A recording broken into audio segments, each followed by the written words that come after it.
नमस्कार दोस्तों, आप सभी का मैं स्वागत करता हूं चैनल रणभूमि मैथ्स पर। दोस्तों, आज का ये जो वीडियो है ये फिजिक्स न्यूमेरिकल से है और एक ऐसे टॉपिक से है कि दोस्तों यहां से आपको आरआरबी ग्रुप डी में एक फिजिक्स का न्यूमेरिकल जरूर मिलेगा। दोस्तों इसकी बिल्कुल गारंटी है, क्योंकि देखिए दोस्तों ये जो टॉपिक है ना, इस टॉपिक का नाम है recoil of a gun. Recoil of gun मतलब दोस्तों कि जब हम बंदूक से गोली चलाते हैं तो जब गोली तो आगे की तरफ जाती है मगर पीछे की तरफ हमें एक झटका मिलता है बंदूक पर, और इसे ही हम क्या कहते हैं दोस्तों? रिकॉयल कहते हैं। क्या कहते हैं दोस्तों? रिकॉयल ऑफ गन कहते हैं।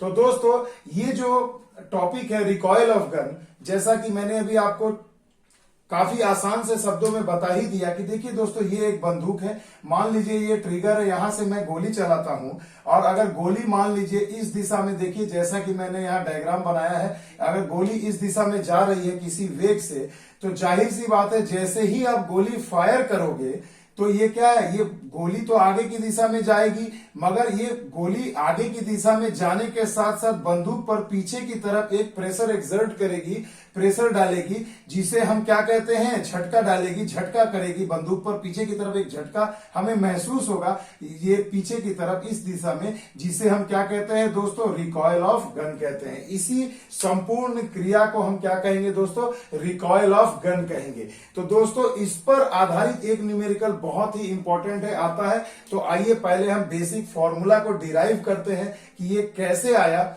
और उसके बाद फिर दोस्तों हम इस पर आपको दो तरीके के न्यूमेरिकल बताएंगे। बस इतना कर लो, कुछ भी आएगा परीक्षा में आप बना लोगे।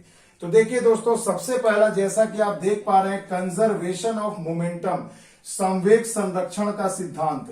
तो दोस्तों आपसे कहा जाएगा कि ये जो रिकॉयल ऑफ गन है ये किस सिद्धांत पर काम करता है? तो ये संवेग संरक्षण के सिद्धांत पर कार्य करता है, मतलब ये कंजर्वेशन ऑफ मोमेंटम के सिद्धांत पर कार्य करता है। तो आइए सबसे पहले हम ये जानते हैं कि कंजर्वेशन ऑफ मोमेंटम है क्या।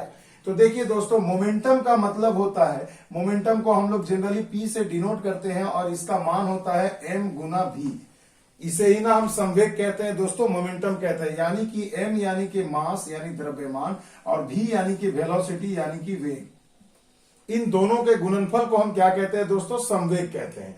तो कंजर्वेशन ऑफ मोमेंटम क्या कहता है कि देखिए जैसे ये जो बंदूक जो चल रही है, या किसी भी एक ऐसा सिस्टम, किसी भी सिस्टम में आपको कहा जाएगा कि अगर प्रारंभिक संवेग और काम होने के बाद का संवेग यानी फाइनल मोमेंटम या फाइनल संवेग, अंतिम संवेग, दोनों का मान क्या होगा? समान होगा। क्या होगा मेरे बच्चों? समान होगा। तो देखिए क्या कहा जा रहा है, इसे अच्छे से समझिएगा कि मान लीजिए जैसे मैं लिख रहा हूं इनिशियल मोमेंटम, यानी कि इनिशियल मोमेंटम को मैं पी आई से बता सकता हूं, पी आई माने इनिशियल, और फाइनल मोमेंटम को मैं पी स्मॉल एफ से दर्शा सकता हूं, यानी पी यानी मोमेंटम, एफ माने फाइनल। तो देखिए दोस्तों, अगर मान लीजिए कि मैं आपको इसी में एक सिंपल सी चीजें पहले बता देता हूं कि ये है क्या। तो देखिए बच्चों, इसे ध्यान से समझना कि मान लो ये बंदूक है, इस बंदूक का द्रव्यमान मास है कैपिटल एम, और इस छोटी सी गोली का द्रव्यमान है मान लो स्मॉल एम, और अगर ये गोली स्मॉल भी वेग से आगे की तरफ जा रही है तो ये पीछे की तरफ जो झटका देगी, जिसे मैं रिकॉयल ऑफ गन कहूंगा, जिस वेग से पीछे की तरफ झटका करेगी, मान लो उसे मैं कह देता हूं कैपिटल भी। तो देखो हमारे पास कितने पैरामीटर्स आ गए? 1 2 3 4, यही ना 4 चीजें होंगी। तो अब इसी को, पूरी घटना को हम रिकॉयल ऑफ गन कहेंगे, और ये डिपेंड करता है कंजर्वेशन ऑफ मोमेंटम यानी संवेग संरक्षण के सिद्धांत पर। तो उसमें प्रारंभिक संवेग और अंतिम संवेग क्या होगा, आइए पहले उसे जानते हैं। तो बच्चों जैसा कि आप देख पा रहे हैं, इनिशियल यानी कि प्रारंभिक संवेग, तो प्रारंभिक संवेग यानी कि शुरुआत में तो गन से गोली फायर नहीं हुई है, यानी कि दोनों का जो भी होगा वो क्या होगा? 0 होगा। यानी m से गुणा करो जितनी भी संख्या को, अगर 0 से गुणा करोगे तो 0 ही ना होगा। तो यानी मैं कह सकता हूं कि प्रारंभिक संवेग क्या होगा? 0। गोली चलने के पहले प्रारंभिक संवेग क्या होगा? 0 होगा बच्चों। क्लियर? अब देखिए, अंतिम संवेग यानी फाइनल मोमेंटम क्या होगा मेरे बच्चों? तो जब बंदूक से गोली चल चुकी है तो बंदूक का मोमेंटम क्या होगा दोस्तों? कैपिटल एम गुना कैपिटल भी, यानी बंदूक का द्रव्यमान और बंदूक का वेग हो जाएगा, plus small M into small V. Small M यानी कि गोली का द्रव्यमान और स्मॉल भी यानी कि गोली का वेग। क्लियर है? तो देखो दोस्तों, इनिशियल मोमेंटम 0 और फाइनल मोमेंटम क्या हो जाएगा? एम भी प्लस स्मॉल एम भी। अब दोस्तों ये तो आपको समझ में आ गई, इनिशियल मोमेंटम फाइनल मोमेंटम। मगर कंजर्वेशन ऑफ मोमेंटम हमें क्या कहता है दोस्तों? कि भैया इनिशियल मोमेंटम हमेशा बराबर होगा फाइनल मोमेंटम का। क्लियर है? तो इनिशियल मोमेंटम हमेशा बराबर होगा फाइनल मोमेंटम का।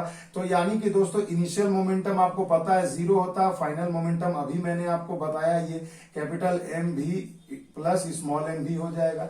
तो अब यहां से दोस्तों मैं इस कैपिटल भी यानी रिकॉयल ऑफ गन यानी बंदूक किस वेग से पीछे की तरफ झटका देगी उसे हमें निकालना है। तो देखो क्या हो जाएगा, यानी दोस्तों तो देखो ये एम अगर मैं ये माइनस एम भी इधर आ जाएगा और कैपिटल एम आ जाएगा इसके नीचे, यानी कि कैपिटल भी बराबर हमने कौन सा फॉर्मूला अभी अभी निकाला दोस्तों? माइनस स्मॉल एम भी बटे में कैपिटल एम। तो इसे ही दोस्तों, इसी भी को मैं कहूंगा रिकॉयल ऑफ गन, यानी बंदूक जो है पीछे की तरफ जो झटका लगाएगी इसे ही मैं क्या कहूंगा दोस्तों? Recoil of gun. तो देखो भैया, अगर आपको कभी इस पर अब न्यूमेरिकल बनाना है तो आपको ये फॉर्मूला हमेशा याद रखना है कि capital V equal to minus M small M into small V बटे में कैपिटल एम। अच्छा दोस्तों, अब बहुत बच्चों को ये कहा जा रहा होगा, ये दिक्कत आ रही हो कि भैया ये माइनस साइन हमेशा न्यूमेरिकल में नहीं। दोस्तों मैंने आपको पहले भी बताया था कि फिजिक्स में माइनस सिंबल का मतलब ये हुआ कि ये विपरीत दिशा दर्शा रहा है। क्या दर्शा रहा है? विपरीत दिशा दर्शा रहा है, विपरीत दिशा दर्शाई जा रही है माइनस से। क्योंकि आपको पता है कि बंदूक की गोली जो है मेरे बच्चों, ध्यान दीजिएगा कि जो गोली है, गोली इस दिशा में जा रही है तो बंदूक को झटका इस दिशा में लग रहा है, बैकवर्ड डायरेक्शन में। तो यानी कि देखिए दोनों की दिशाएं क्या है? एक दूसरे के विपरीत है। तो विपरीत दिशा बताने के लिए यहां पर माइनस का साइन आ गया। माइनस साइन से यही पता चलता है कि ये जो क्रिया हो रही है, गोली इस तरफ जा रही है तो उसके विपरीत दिशा में बंदूक झटका लगा रही है। क्लियर है मेरे बच्चों?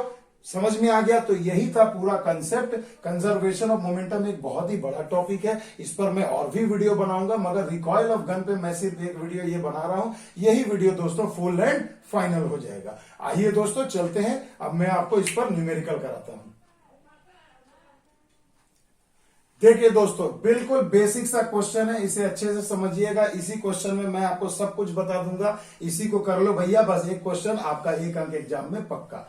देखिए दोस्तों, कहा गया एक 5 केजी के राइफल। अब मेरे बच्चों ये समझो कि राइफल यानी कि बंदूक ही ना है एक प्रकार का, तो उसका आपको मास दिया गया 5 केजी। तो यानी कैपिटल एम बराबर क्या हो जाएगा? 5 केजी। बड़ी चीज है इसलिए कैपिटल में लिख रहा हूं, गोली उस बंदूक की तुलना में छोटी है इसलिए स्मॉल से डिनोट कर रहा हूं, बस इतना याद रखना। तो कैपिटल एम बराबर 5 केजी से 25 ग्राम के एक गोली को भैया, तो यानी स्मॉल एम क्या हो जाएगा? 25 ग्राम हो जाएगा। गोली को 500 मीटर प्रति सेकंड के वेग से दागा जा रहा, दागा यानी फायर किया जा रहा है। तो यानी कि स्मॉल भी का मान क्या होगा मेरे बच्चों? 500 मीटर पर सेकंड होगा। क्लियर है? तो रिकॉयल ऑफ गन यानी कि बच्चों मेरे रिकॉयल ऑफ गन क्या होगा? यानी कैपिटल भी का आपसे मान पूछा जा रहा है। क्लियर सी चीज है। फॉर्मूला क्या अभी मैंने आपको बताया? Capital V equal to minus small M V बटे में कैपिटल एम। अब बच्चों कुछ नहीं करना, बस मान पुट कर देना है। देखो स्मॉल एम का मान कितना है? 25 ग्राम है, यहाँ 25 ग्राम हमने लिख दिया। स्मॉल भी का मान क्या है? 500 मीटर पर सेकंड लिख दिया है। बटे में क्या होगा? Capital M 5 KG. अब मेरे बच्चों देखो ये ग्राम है, ये केजी है, तो यूनिट हमेशा सेम करना। तो 1000 से गुणा कर दो, 1 केजी में 1000 ग्राम होता है, तो ये हो गए 5000 ग्राम। देखो ग्राम ग्राम कट गया, ये देखो दोनों जीरो भी आउट हो गए। 5 से ये कट गया 10 बार में, और अब कितना आ जाएगा? 2.5 मीटर पर सेकंड। यही हो गया वेग किसका? बंदूक का। यानी कि उस बंदूक को बैकवर्ड पीछे की तरफ जो झटका लगेगा, जो रिकॉयल होगा, वो कितना होगा मेरे बच्चों? 2.5 मीटर पर सेकेंड। और ये माइनस चिन्ह क्या दर्शाएगा कि गोली जिस दिशा में जा रही है उसके विपरीत दिशा में इतने वेग से झटका लगेगा। आ गया समझ में बच्चों? आई होप आपको बहुत मजा आया होगा दोस्तों, बेसिक कंसेप्ट भी समझने में और ये एक न्यूमेरिकल भी समझने में। आइए चलते हैं मेरे बच्चों अगले क्वेश्चन की ओर। देखिए दोस्तों, बहुत ही जबरदस्त क्वेश्चन है, इसे अच्छे से समझिएगा। एक 3 केजी के बंदूक, तो भैया जो दिया है उसे लिख लो 3 केजी। अब मेरे बच्चों बंदूक से 20 ग्राम की एक गोली चलाई जा रही है, तो स्मॉल एम हो जाएगा 20 ग्राम, इतना तो अब आप समझ चुके होंगे। गोली को चलाने के लिए किस वेग से फायर किया जाए, यानी गोली को किस वेग से दागा जाए या फायर किया जाए कि बंदूक को 3 मीटर पर सेकंड का रिकॉयल प्राप्त हो। तो देखो अब इस क्वेश्चन में आपको रिकॉयल वेलोसिटी दे दी गई है क्या, 3 मीटर पर सेकेंड। तो कहा गया बंदूक को किस वेग से दागा जाए, भैया ये आपको पता नहीं तो स्मॉल भी का मान आप निकाल सकते हैं। अब मेरे बच्चों फॉर्मूला हमारे पास क्या है, capital V equal to minus small M V बटे में कैपिटल एम। अब आपको यहां निकालना है, ध्यान दीजिएगा, स्मॉल भी। तो जब आपको ये निकालना है स्मॉल भी, तो आप क्या करेंगे मेरे बच्चों, तो कैपिटल V का मान आपको दिया है 3 मीटर पर सेकेंड, यहां बिठा दो। यहां देखो माइनस है, माइनस ही रहने दो। स्मॉल एम का मान है 20 ग्राम, लिख दो। भी आपको यही तो पूछा गया, स्मॉल भी, तो इसे रहने दो। और कैपिटल एम का मान कितना दिया है, 3 केजी, तो ग्राम में बदलने के लिए क्या करोगे, 3000 ग्राम, यानी 1000 से गुना कर देंगे। तो मेरे बच्चों देखो ग्राम ग्राम कट गया मेरे भाई, ये जीरो भी कट गया मेरे भाई। ये 2 से 300 कटेंगे 150 बार में, 150 उधर जाएगा, गुणा होगा तो क्या होगा, स्मॉल भी बराबर हो जाएगा 15 3 45, यानी 450 मीटर पर सेकेंड। और माइनस साइन का मतलब क्या होगा, माइनस साइन का मतलब कि बंदूक जिस दिशा में झटका खा रही है उसके विपरीत दिशा में गोली जा रही है। माइनस से कुछ घबराने की बात नहीं है, यानी आपका आंसर क्या हो जाएगा, 450 मीटर पर सेकेंड के वेग से उस गोली को दागूंगा तो बंदूक को कितने का रिकॉयल मिलेगा, 3 मीटर पर सेकेंड का हमें बैकवर्ड रिकॉयल मिलेगा। तो देखिए मेरे बच्चों यहां पर टोटल 1 2 3 4 पैरामीटर है। चारों में से कुछ भी आपको एक नहीं दिया रहेगा, आप उसे बिठाकर आसानी से निकाल सकते हैं। मगर मैक्सिमम केसेस में यही रिकॉयल ऑफ गन या तो बुलेट की वेलोसिटी पूछी जाती है और बाकी बुलेट की और बंदूक की द्रव्यमान दे दी गई रहती है। तो मेरे बच्चों अगर ऐसा कभी हो एग्जाम में कि आपको कैपिटल एम यानी बंदूक का द्रव्यमान दिया रहे, गोली का पूछ दे, तो बाकी के दोनों चीज आपको जरूर दिए जाएंगे। तो बस आपको मान पुट करना है, जिसका मान नहीं पता उसे मैथमेटिकली इसे निकाल के सॉल्व कर दो। इसलिए दोस्तों बट 99% दोस्तों आपको एग्जाम में रिकॉयल ऑफ गन या तो बुलेट की वेलोसिटी ही पूछी जाएगी। तो भैया कंसेप्ट कैसा लगा, मजा आया ना दोस्तों? तो बस मेरा यही प्रयास रहता है दोस्तों कि कठिन से कठिन चीजें भी आपको आसानी से समझाऊं। अगर ये वीडियो आपको मेरा पसंद आए तो please like share and subscribe जरूर करिएगा। मिलते हैं अगले वीडियो में नए ट्रिक नए लॉजिक नए कंसेप्ट के साथ। तब तक के लिए दोस्तों जय हिंद जय भारत।